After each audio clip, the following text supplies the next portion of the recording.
कार्यक्रमका अध्यक्ष एवं ई-रिक्सा सङ्घका केन्द्रीय अध्यक्षज्यू उपाध्यक्षज्यू लगायत सम्पूर्ण पदाधिकारीज्यू जिल्लाभरिका सम्पूर्ण पदाधिकारीज्यूहरू केन्द्रीय सल्लाहकारज्यूहरू लगायत चाहिँ सम्पूर्ण रिक्सा व्यवसायी मजदुर मित्रहरू बुहारी छोराछोरी लगायत चाहिँ मेरो प्रहरी कर्मचारी साथीहरू सम्पूर्णमा हार्दिक नमस्कार।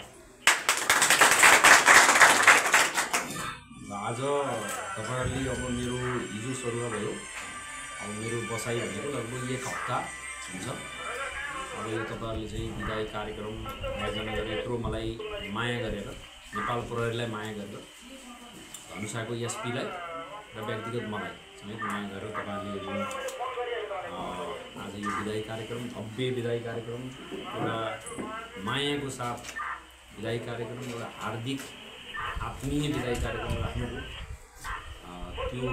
त्यो चाहिँ मैले एउटा गरुङको मुटु बनाएर तपाईहरुको त्यो माया लिएर म जाँदैछु र मैले तपाईहरु सम्पूर्ण साथीहरुको सुस्वास्थ्य दीर्घायु खुशी सुख र तपाईहरुको चाहिँ एउटा व्यावसायिक प्रगति समेत त्यो मैले शुभकामना टक्राउन चाहन्छु।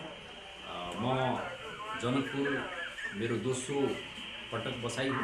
पहिला म इन्सपेक्टर हुँदा पनि यो ठाउँमा बसेर यहाँका नागरिकको सेवामा प्रहरी सेवा प्रदान गर्ने काममा म खटिएको थिएँ। आज मुद्दाको इन्सपेक्टर आज चाहिँ अपरेसन अफिसर समेत पछि म बसेँ।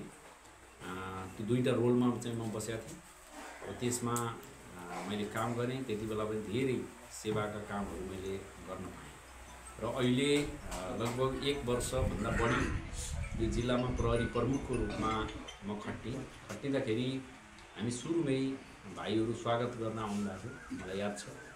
अनि त्यति बेला हामी भेट भयौँ र त्यसपछि तपाईहरुको रिक्सा ई-रिक्सा व्यवसायी मजदुरहरूका समस्याहरू हरेक कुरामा चाहिँ हाम्रो फोनमा पनि कुरा हुन्थ्यो, भेटघाटमा पनि कुरा हुन्थ्यो। तपाईहरुको चाहिँ विभिन्न बाटाका समस्यादेखि लिएर तपाईहरुको चाहिँ नगरपालिकासँगका विवादहरू, तपाईहरुको यातायात व्यवस्था कार्यालयसँगका विभिन्न विविध विषयमा चाहिँ यहाँको भाइ लगायत यहाँको पदाधिकारीहरू मलाई खबर गर्नुहुन्थ्यो, भेट्न जानुहुन्थ्यो।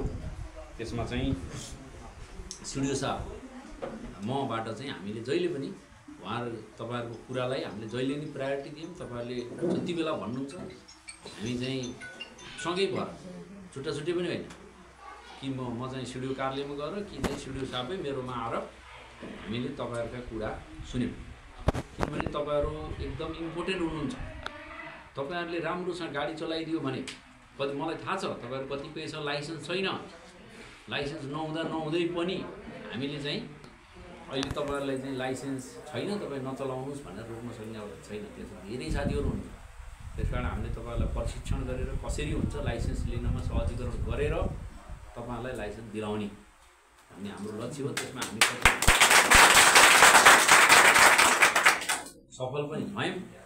कति काम चाहिँ अझै बाँकी पनि छ। अब नयाँ ट्राफिक इन्सपेक्टर साहब पनि आउनुहुन्छ, अब नयाँ एसपी साहब पनि आउनुहुन्छ। अब संयोगवश नयाँ एसपी साहब भनेको मेरो ब्याजमेट साथी पनि हो। एक दोस्रो कुरा नवलपरासी जिल्ला प्रहरी प्रमुखमा मलाई रिप्लेस गरेकै मान्छे हो। फेरि पनि म पछिको एसपी उहाँ नै हुनुहुन्थ्यो। त्यसपछि जनकपुरमा नि आजभन्दा 2 महिना पहिला ल त म त त्यहाँ आउने प्रयास गर्दैछु, तपाईको साथ मलाई चाहिन्छ भनेर फोन गर्नुभएको थियो। उहाँ नवलपरासीमा पनि त्यसै भन्नुभएको थियो, हुन्छ मेरो साथ छ भने मैले उहाँलाई जे सहयोग गर्नुपर्ने त्यति बेला नै गरेँ। अहिले पनि मैले त्यो गरेँ र उहाँ राम्रो हुनुहुन्छ। त्यसपछि पनि उहाँ नवलपरासी राम्रो चलाउनु भयो। उहाँले त्यहाँको नागरिकको अपेक्षा अनुसार उहाँले गर्नुभएको छ र यहाँ पनि मैले सबै कुरा ब्रिफिङ गर्नेछु। उहाँलाई ब्रिफिङ गरेर तपाईहरुका समस्याहरू पनि के छन् कसो छन् त्यो कुरा त हाम्रो ठाउँमा छ। फेरि पनि कम्तीमा उहाँहरूको कुरा सर्वजन बहादुर हजुर हजुर सर ए हुन्छ म भनिदिएँ। ल त्यो रञ्जितलाई फोन गरेर हिजो सिडी साहबले दिएको आज जसरी पठाइदिनु आज पठाइदिनु।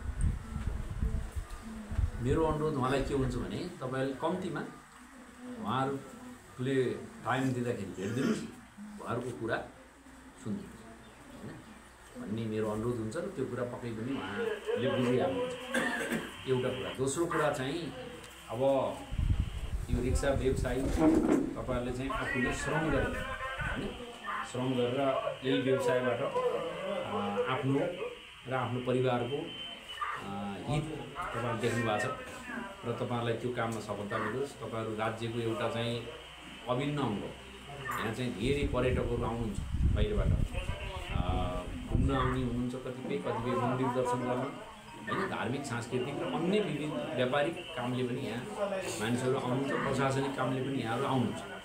आउँदाखेरि तपाईँहरूले जुन अहिले जसरी एउटा चाहिँ उच्च स्तरको सेवा र सेवाभावले होइन पैसा त आइ नै हाल्छ, हामीले काम गरेपछि पैसा त आइ नै हाल्छ, जो जुन सेवाभाव तपाईँहरूको चाहिँ काममा छ त्यो सेवाभाव अझै पनि कायम रहोस् र नयाँ आउने साथीहरूलाई पनि तपाईँहरूले एउटा संस्कार के दिनुहोस् भने हामी सेवाभावसहित हामी आर्जन गर्छौँ।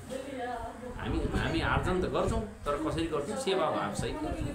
उहाँलाई राम्रो बोलिदिनुहोस्, मिठो बोलिदिनुहोस्, एउटा रेट बनाएर टाङ्दिनुहोस् गाडीमा, त्यो किसिमले एउटा गाडी तपाईँहरूको मेन्टेन राख्नुहोस्, गाडी फोहोर नराख्नुहोस्, राम्रो बनाउनुहोस्, गाडी चिटिक्कको बनाउनुहोस्। मैले अस्ति नै पनि तपाईँहरूलाई भनेको थिएँ एउटा दिल्लीको एकजना के अरे यो अटो रिक्सावालाको कुरा। उहाँको अटो रिक्सा कस्तो भने त्यहाँ टिभी पनि छ होइन, उहाँको चाहिँ फ्यान पनि छ, त्यसपछि आएर चाहिँ वाइफाई पनि छ होइन, पुरा के सेवा।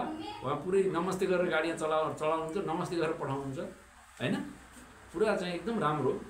अब एकदम क्रिएटिभ के केही न केही त्यो तपाईँलाई रमाइलो लाग्छ नि त, मान्छेले कम्तीमा तपाईँलाई देखेर चाहिँ गरोस् क्या, अलिकति मान्छे चाहिँ एटेन्सन आओस् क्या मान्छेको होइन, त्यो किसिमको एउटा क्रिएटिभ टाइपको तपाईँहरूले एउटा गर्नुहोस् केही न केही।